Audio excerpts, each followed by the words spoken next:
Well, here we are at Sam's Antique Motors, and we're about to pull the door assembly apart.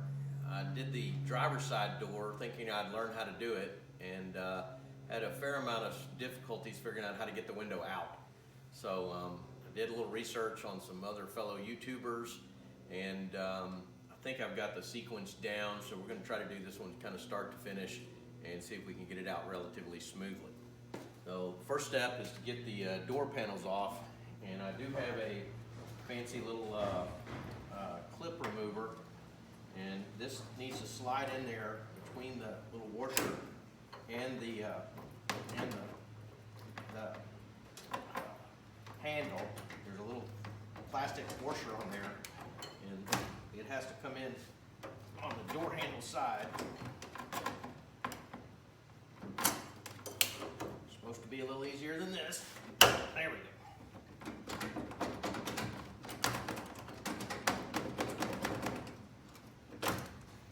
And once you get that off, this is a little plastic. It does go between the door handle and the plastic, and there's a little horseshoe clip right in there that you're trying to push out. So it definitely comes from the handle side. So first step, we got the other one to do, and you do put it from the handle side.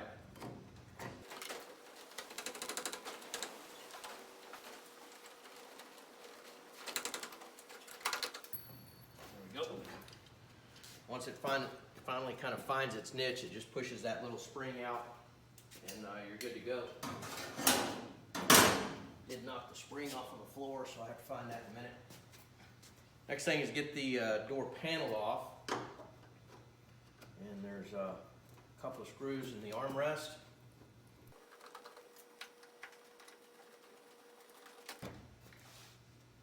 Back those out no problem. On this Highlander, there's one trim screw right here. And then beyond that, there's a couple of little plastic clips, and what I did was use this door puller to just kind of gently pry that out. I think several of the companies make a special little tool for this as well. I'm not too worried about the paint on this one, so I'm going to use this tool here.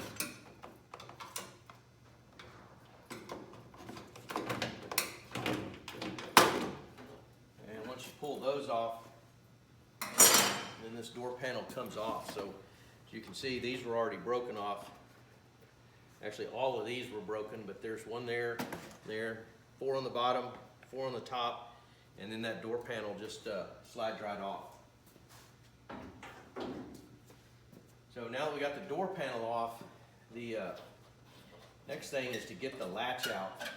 And in order to get that latching mechanism out, you really have to get the latch out before you start working on getting the windows out. So the latch actually comes out fairly easily. There's in theory, there's a screw here. I had to use the impact function of this to get these out on the other one, but these seem to be coming quite easily.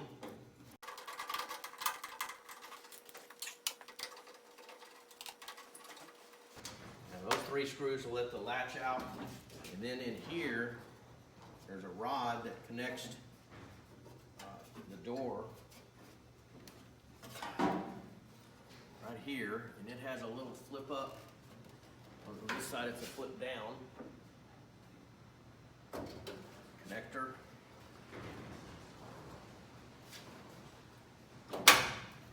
Managed to hang on to that one, so it's this little hole with a clip on it. So that needs to just come off, and that should let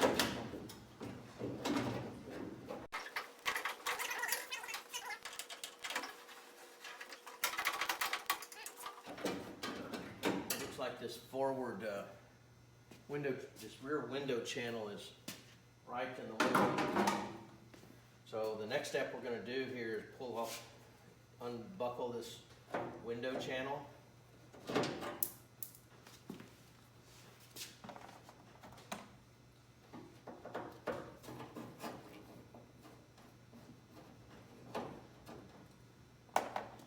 then you got one here on the end of the door that holds it.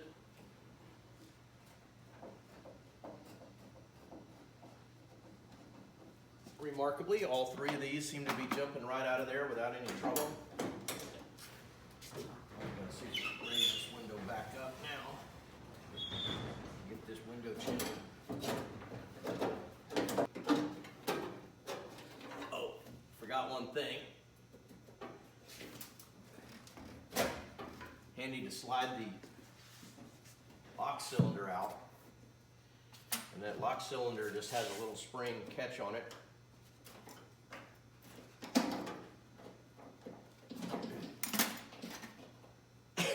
So this little lock cylinder just slides right on there, so it's kind of handy to get that out first. Now I think this will just drop right out.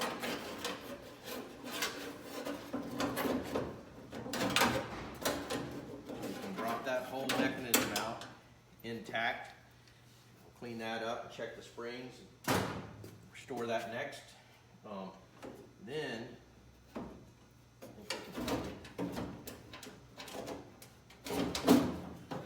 move that brace to the rear. Might as well get this latch out. This one actually broke off. Had to shear one of the screws off to get it out on the other side.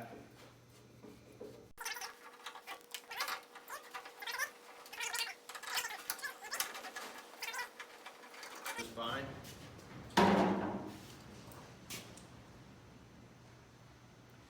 I like to put the nuts, screws, and bolts back in them so I know where they came from. This mechanism is pretty reasonably tight on this side. On the other side it was really sloppy, so we're definitely going to replace the other side.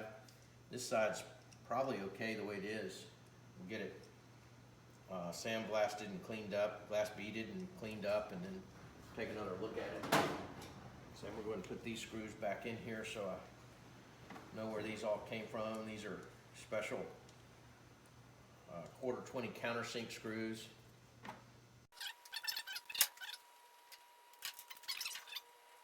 Okay, so the next trick is, in order to make this, in order to get this window glass out, you really have to get the felts here out and get the window channel out. So in order to get this window channel out, even on a freshly painted truck, the first thing is you got to pull this out. So you can see these are brittle. You got to get this out so that this vent window will tilt back. So I have a little hook deal here. It's kind of helpful.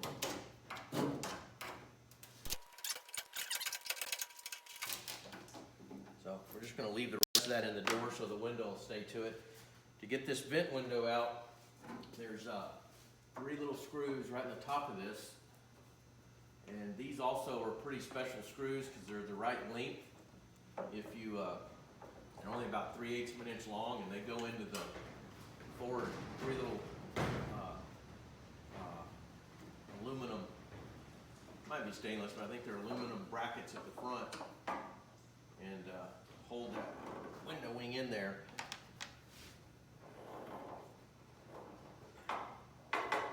These all seem to, this is about the probably 4th set of these vent windows that I've rebuilt on various cars that I've had, and a lot of times those 3 forward screws are really badly rusted and kind of hard to get out of there, but those seem to jump out handily. So we got those 3 things. In order to get this window out, this now has to tilt back, so we have to break this screw loose here, and you can't get this vent window out with these window felts in here. So I think the best thing to do here is to pop these out.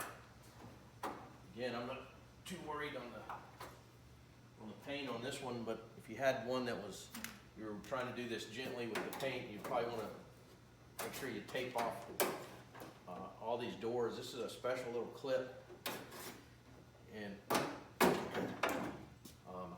again, I'm not trying to save them. I don't know if you could actually get them out and save them, but if you, there's a little hook on them right here that goes in a slot in the door. So if you pull that back a little bit to expose that hook, then you can just pop it right up.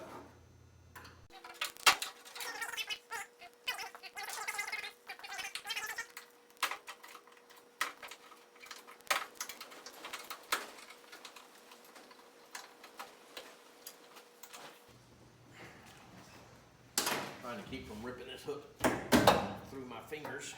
So 1, 2, 3, 4, 5 little connectors on this one, 5 connectors on the other one. So now that we got this out, there's little slots in this door frame. If those can get kind of bent up, taking that apart. So want to be a little bit careful with it. And if they get bent up, then go back in there and straighten that up when you do the body work on the truck. So now I've taken these 3 screws out, taking the top and bottom felt out in this bottom vent, and that should just let this vent window come straight up. Once you get it up to a certain level, you got to rotate it inward in order to let this bracket that's down here on the bottom slide up through this door mechanism like that. So it just has to rotate that way. And these are these little brackets, looks like they're stainless, that are riveted onto this frame that hold those 3 little screws up in there. This will replace all this rubber, but the stainless on this is actually in pretty good shape, so we'll polish all that back up, get all the scratches out of it, replace this channel, buy this whole channel with the felt in it, so we'll replace all that. Replacing all that rubber and felt on those vent windows is not really an easy trick. As I said, I've done probably at least 3 sets of them, and so I kind of got the drill on how to do it. But at least in my experience, it takes 2 people to do that. You got to have one person holding it. I put a punch in the vise because the little rivets that hold this thing together go from the felt side in, and it's really hard to hold this window up on where these rivets are, to hold this up on there, center on the punch, and drive the rivets in. So you can buy them for about $2.50 a pair. If you have really good resources, you could certainly do it yourself, but I'm not sure you're going to save a whole lot of money over just doing it, having it done. So once you get all of that stuff out, then you can just take this window and rotate it up, and slide it off of this,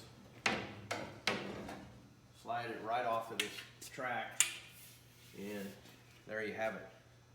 This window has got a little bit of a green tint to it, and can't really read the date stamp on it. Soft ray, safety flow, tempered, dot 15 NT5. So I don't really know if that's the original glass or not, but we're gonna check that and see if it is. But it looks pretty good. I'm gonna set it back here so nothing happens to it.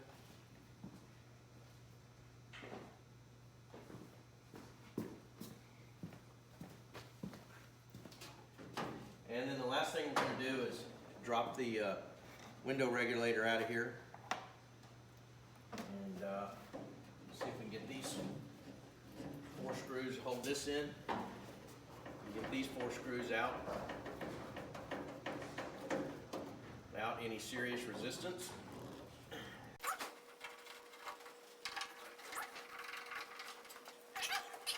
Like I said, on the other side, when I got to this latch, I really had to go in and use this impact driver screw to get that out.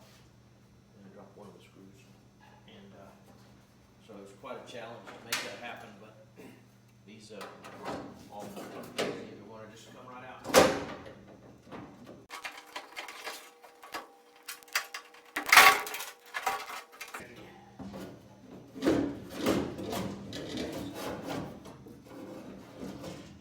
Work that out right there.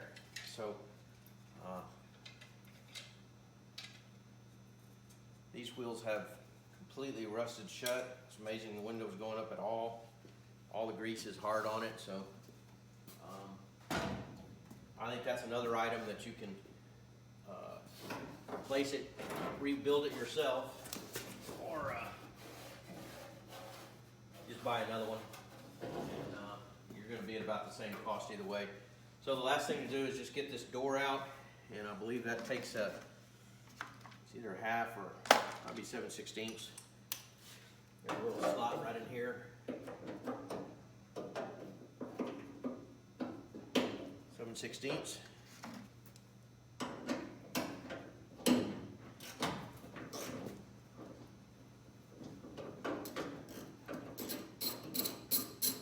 I did see somebody say that it's easier to do this with the door horizontal because of gravity. I'm not sure I agree with that, especially if you're doing it by yourself. If you got a helper, might be easier to be able to do that. But the only time you're really kind of working against gravity is when you're taking that glass out of here. And I'm not sure. It's nice to have the door held onto the frame, you know, relatively set stable. There we go. So, door handle, probably go ahead and get these re-chromed. They're pretty expensive to buy new, and I've never seen one, so I don't know what the quality of the reproduction is, but the only issue in getting these re-chromed is the spring. There's a little plate right here, and I'm imagining that you've only got about one time to straighten these little clips back out, remove this spring to have these replated before those break off, and then you can't repair the handle. So, but we'll do that. So, last thing is drop this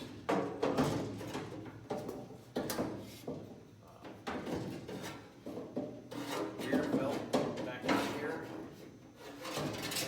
and you see it just needs to come inside, fish out like that. Now we can pull the rest of it out.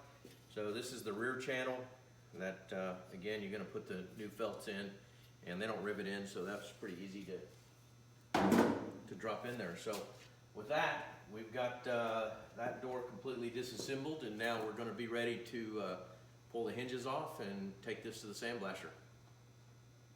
Stay tuned for the next segment. Download the Resto-Rat app today to begin managing, tracking, and documenting your restoration project.